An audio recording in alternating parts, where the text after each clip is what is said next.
Halo teman-teman tim Smart Parking dan Smart Guard semuanya. Oke, kali ini kita mau ngobrolin sesuatu yang penting banget, yaitu surat peringatan atau yang sering kita singkat jadi SP. Tapi tenang dulu ya, ini tujuannya bukan buat nakut-nakutin, sama sekali bukan.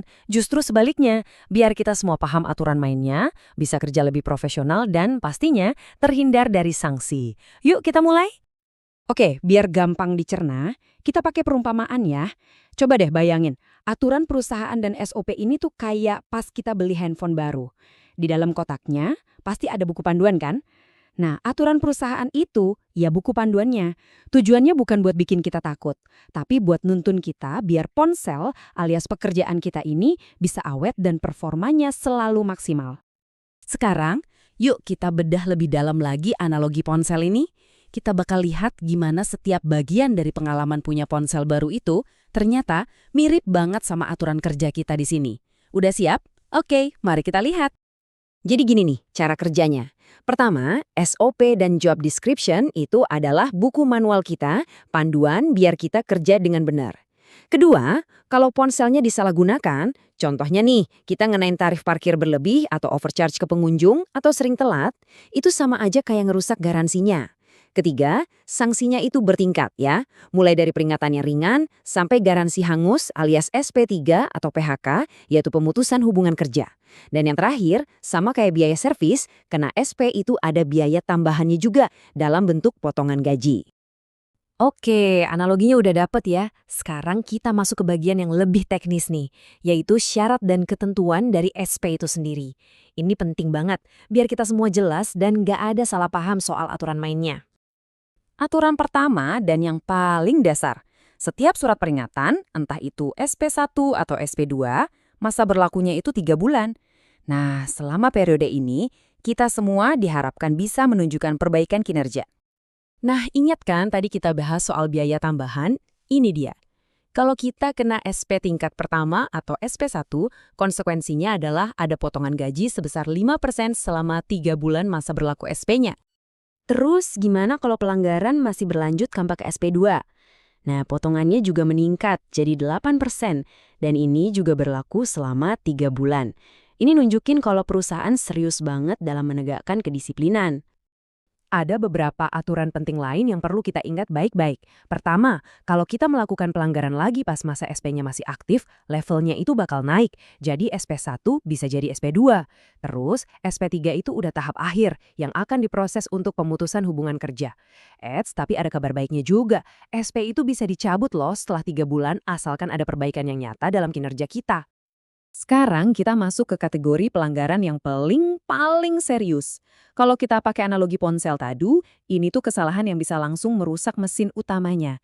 Ini semua tentang keuangan dan integritas. Dua hal yang jadi fondasi kepercayaan perusahaan ke kita. Pesannya di sini jelas banget teman-teman. Untuk pelanggaran di area keuangan dan integritas nggak ada ruang untuk toleransi. Sama sekali. Konsekuensinya seringkali langsung dan berat karena ini menyangkut kejujuran dan nama baik kita semua sebagai bagian dari perusahaan. Biar lebih kebayang, yuk kita lihat bedanya. Di sebelah kiri, ada pelanggaran kayak overcharge, minta tips, atau nggak merawat aset. Nah, yang kayak gini biasanya dimulai dengan SP1. Tapi, coba perhatikan yang di sebelah kanan. Begitu masuk ke ranah mencuri, memanipulasi laporan, atau lagi penipuan, wah, itu udah beda cerita. Sanksinya langsung PHK. Jadi, garis batasnya di sini sangat tegas. Oke, kita geser sedikit ya. Kalau tadi kita ngomongin soal mesin, sekarang kita ngomongin soal casing dan softwarenya. Ini tuh tentang penampilan dan kinerja kita sehari-hari yang mencerminkan profesionalisme kita dan mastiin operasional berjalan lancar. Coba kita lihat contoh-contoh pelanggaran yang biasanya dimulai dari SP1. Mungkin ada yang kelihatannya sepele ya, kayak nggak pakai seragam lengkap, rambutnya kurang rapi, atau telat 2 kali dalam sebulan, atau bahkan lupa melakukan greeting ke pengunjung. Tapi jangan salah, hal-hal kayak gini tuh penting banget, karena inilah yang membentuk cerminan standar pelayanan kita di mata pelanggan. Jadi, poin yang paling krusial adalah ini. Tolong jangan pernah anggap remeh pelanggaran kecil. Pelanggaran yang sama, kalau diulang terus-menerus, itu akan terakumulasi. Dari SP1 bisa naik ke SP2, dan pada akhirnya bisa banget berujung ke SP3 atau PHK. Kuncinya ya perbaikan dan konsistensi. Mungkin ada yang bertanya-tanya, Terus, siapa yang akan bantu kita dalam hal ini? Jawabannya adalah supervisor kalian. Ingat ya, mereka itu bukan polisi yang tugasnya cari-cari kesalahan.